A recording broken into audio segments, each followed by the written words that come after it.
Sir house isolated గా ఉండడం వల్ల మనకి ఇన్ఫర్మేషన్ లేట్ గా వచ్చింది సార్. సీసీటీవీ ఫుటేజ్ ఏంటి? మన వర్షం వచ్చినప్పటి నుంచి సీసీ కెమెరాలు పనిచేయట్లేదండి sir. I want every minute detail.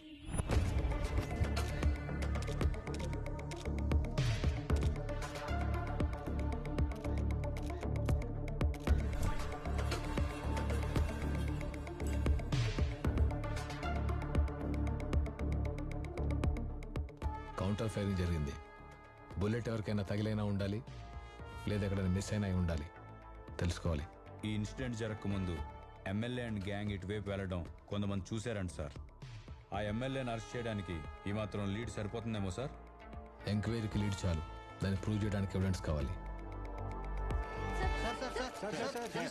ఒక్క క్వశ్చన్ సార్.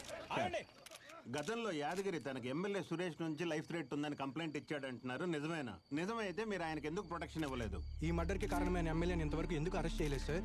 యాదగిరి మర్డర్ కి ఎమ్మెల్యేకి ఎటువంటి సంబంధం లేదు. అంత కాన్ఫిడెంట్ గా ఎలా చెప్పగలుగుతున్నారు సార్ మీరు? ఏ ఇన్వెస్టిగేషన్ చేయకుండా మీరు మాత్రం రాంగ్ న్యూస్ అంత కాన్ఫిడెంట్ గా చెప్తున్నప్పుడు ఇన్వెస్టిగేషన్ చేసిన నేను నిజాన్ని కాన్ఫిడెంట్ గా చెప్పకూడదా? మరి ఎమ్మెల్యే సురేష్ కాకుండా యాదగిరిని ఇంత దారుణంగా చంపవలసిన అవసరం ఎవరికి ఉంటుంది sir? Will get the details soon. Thank you. Thank you sir. Yadagiri murder కి ఎమ్మెల్యే సురేష్ కి ఎటువంటి సంబంధం లేదని తేల్చి చెప్పిన ఏసీపీ విక్రాంత్, ఎమ్మెల్యేకి మర్డర్ కి ఎలాంటి సంబంధం లేదని ఏసీపీ విక్రాంత్ తేల్చి చెప్పడం ఇప్పుడు హాట్ టాపిక్ గా మారింది. క్రైమ్ జరిగిన ఏరియాలో ఎమ్మెల్యే వెహికల్స్ కనిపించడానికి కారణం అక్కడికి దగ్గరలో ఉన్న షైన్ హాస్పిటల్లో తన రిలేటివ్ ని చూడడానికి ఎమ్మెల్యే అటువైపు వెళ్ళాడు. సమీర్ ఎప్పటికప్పుడు ఎమ్మెల్యే మూమెంట్స్ అబ్జర్వ్ చేస్తూ నాకు అప్డేట్ చేస్తూనే ఉన్నాడు. యాదగిరి మర్డర్తో ఎమ్మెల్యేకి సంబంధం లేదు. ఇది రాబరీ గ్యాంగ్ చేసిన మర్డర్.